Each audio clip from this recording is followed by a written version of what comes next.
ॐ भूर्भुवः स्वः तत्सवितुर्वरेण्यं भर्गो देवस्य धीमहि धियो यो नः प्रचोदयात्। आत्मिक उन्नति के चार आधार कौन कौन से हैं? साधना, स्वाध्याय, संयम और सेवा। यह जो काया है, यह जो शरीर है, यह जो घर है, इस घर में कौन रहता है? आत्मा। आत्मा निवास करती है और आत्मा क्या पसंद करती है? उन्नति पसंद करती है, आगे बढ़ना पसंद करती है, तरक्की पसंद करती है, ऊंचाई पर जाना पसंद करती है। यदि आत्मा खुश तो शरीर खुश, और यदि आत्मा दुखी तो शरीर भी दुखी। कल्पना कीजिए, गाड़ी खूब सुंदर हो और ड्राइवर ही अच्छा न हो तो क्या गाड़ी की सुंदरता बरकरार रह सकती है? कभी न कभी निश्चित ही एक्सीडेंट कर जाएगी, दुर्घटनाग्रस्त हो जाएगी। तो ये जो काया है, ये गाड़ी है और अंदर एक ड्राइवर बैठा हुआ है। अगर हम इस ड्राइवर का ध्यान न दें तो क्या यह गाड़ी सकुशल रह सकती है? नहीं रह सकती। और अगर ड्राइवर एक्सपर्ट है, बढ़िया है, योग्य है, तो गाड़ी नित्य निरंतर बिना किसी गड़बड़ी के चलती रहेगी। तो इसी प्रकार हमारी जो आत्मा है, जिस प्रकार हम अपनी गाड़ी का ध्यान रखते हैं, उसी प्रकार हमें अपनी आत्मा का भी ध्यान रखना चाहिए। अब आत्मा का ध्यान कितनी प्रकार से रख सकते हैं? 4 प्रकार से रख सकते हैं। वह प्रकार कौन कौन से हैं आप जान चुके हैं। साधना, स्वाध्याय, संयम और सेवा। हर आत्मा का, हर शरीर का एक लक्ष्य होता है। 2 लक्ष्य एक तरह से देखें तो हमारे होते हैं। एक लक्ष्य तो वो है जो गॉड गिफ्टेड है, भगवान के द्वारा इसमें फीड किया हुआ है, भरा हुआ है, वह लक्ष्य। और दूसरा लक्ष्य हम स्वयं बनाते हैं। इंसान बढ़ता किस लक्ष्य की तरफ है? जो लक्ष्य भगवान दिए होते हैं। इंसान का लक्ष्य और भगवान का लक्ष्य। इंसान होता क्या है? इधर से उधर से तनाव करके, परेशान होकर के, विपत्तियों में फंस के, परेशानियों में फंस के, टेंशन तनाव लेकर के, और किस तरफ बढ़ता है? जो ईश्वरीय लक्ष्य होता है, अंदर फीड हुआ, भरा हुआ, उसी लक्ष्य की तरफ बढ़ता है। कुछ लोग विलक्षण होते हैं, बहुत तेज होते हैं, प्रतिभाशाली होते हैं, उनको एक बार में ही ईश्वरीय लक्ष्य का ज्ञान हो जाता है।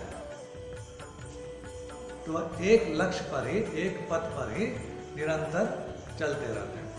और बहुत से लोग ऐसे होते हैं जिनको ईश्वरीय लक्ष्य नहीं पता होता, वो अपना लक्ष्य बनाते हैं। डॉक्टर बनना है, इंजीनियर बनना है, IAS बनना है, PCS बनना है, ये वो, है ना, क्या क्या वो बनना चाहते हैं। और इधर से उधर से तनाव करके, परेशान होकर के, और सब कुछ करते वो बढ़ते किधर की तरफ है? ईश्वरीय लक्ष्य की तरफ ही बढ़ते हैं।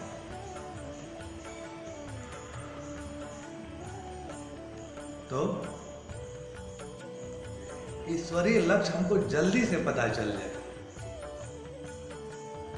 ईश्वर अंदर क्या भरे हुए हैं, क्यों पैदा किए हैं, क्यों इस शरीर को बनाए हैं, क्या प्रयोजन है, हम खुद को जान पाए, पहचान पाए,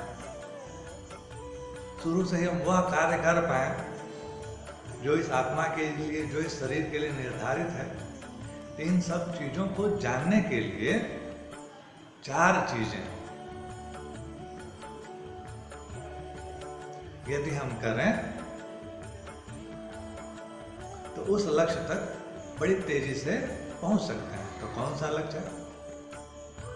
साधना, स्वाध्याय, संयम और सेवा। अब साधना क्या है?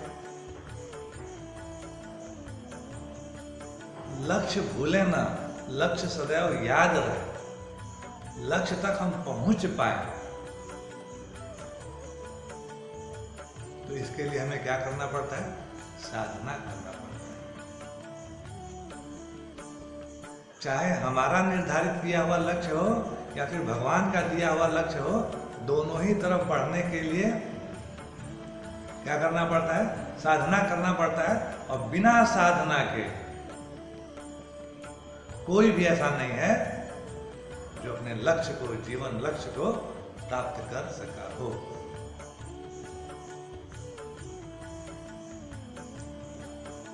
तो हमें निरंतर नित्य साधना के पथ पर चलते रहना चाहिए, अग्रसर रहना चाहिए। कष्ट आती हैं, परेशानियां आती हैं, झंझावातें आती हैं, इंसान परेशान हो जाता है, विचलित हो जाता है। हम तो एक ऐसे रास्ते की कल्पना करते हैं कि जिस रास्ते पर चलते चलते अचानक रास्ता बढ़िया होता है, लगता है कि इसमें बड़ी सुख है, सुविधाएं हैं। फिर चलते चलते अचानक एक चौराहा पड़ता है, एक रास्ता इधर की तरफ जाने लगता है, एक रास्ता इधर की तरफ जाने लगता है, एक रास्ता इधर की तरफ जाने लगता है, और व्यक्ति निर्धारित नहीं कर पाता कि जाना किधर चाहिए। क्या दाहिने चले जाएं, बाएं चले जाएं, आगे चले जाएं या पीछे लौट जाएं, किधर जाएं? इंसान, व्यक्ति सोच नहीं पाता।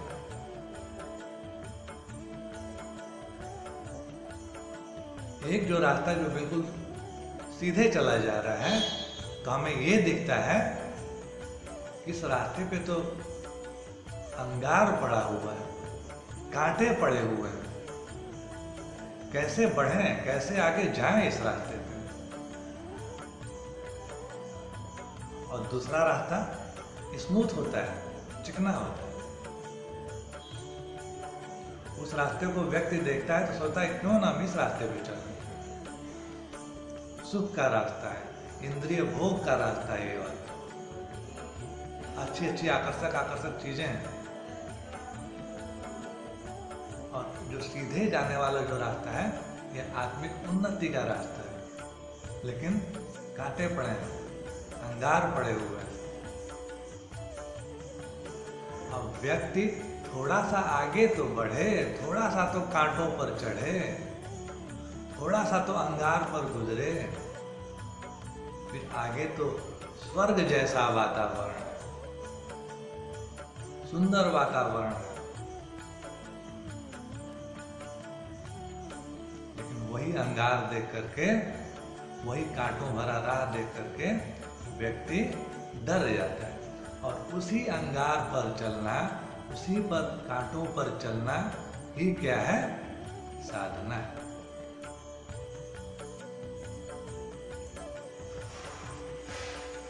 बहुत लोग साधना करने से डर जाते हैं।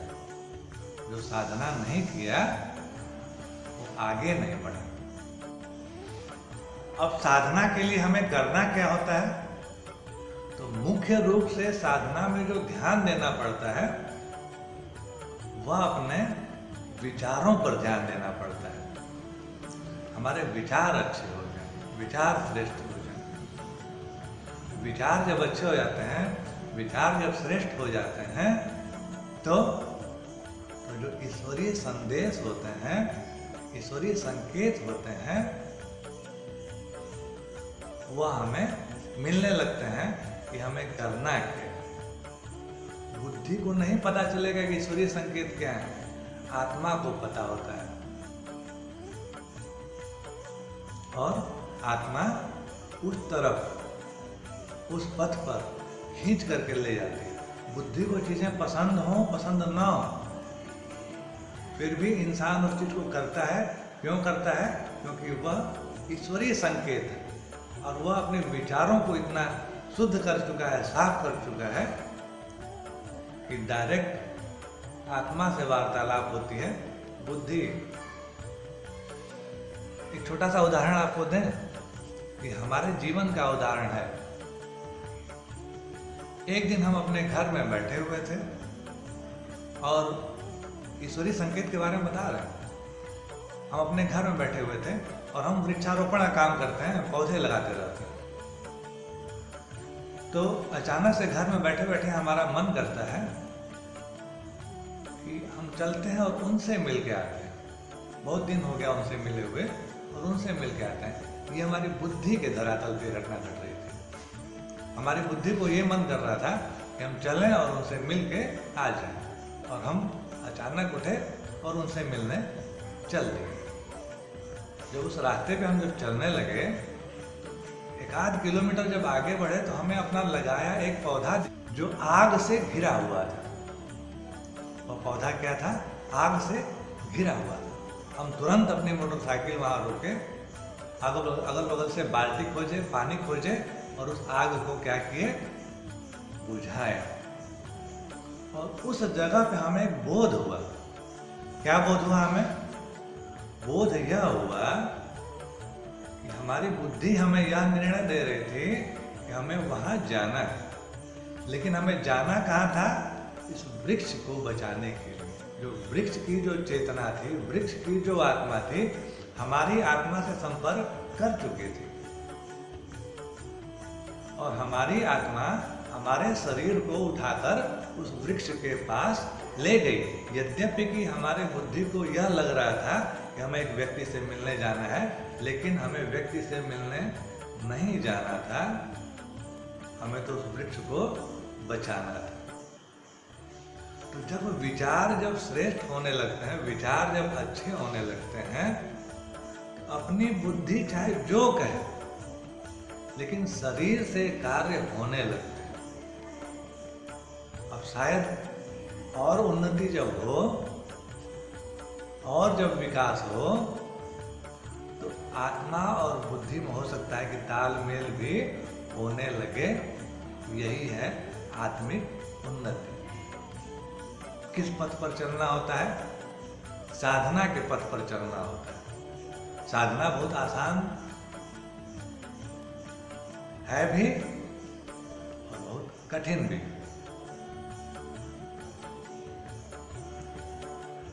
यदि आपको गेहूं का एक बीज दे दिया जाए और कह दिया जाए कि इसे आप खेत में बो दीजिए,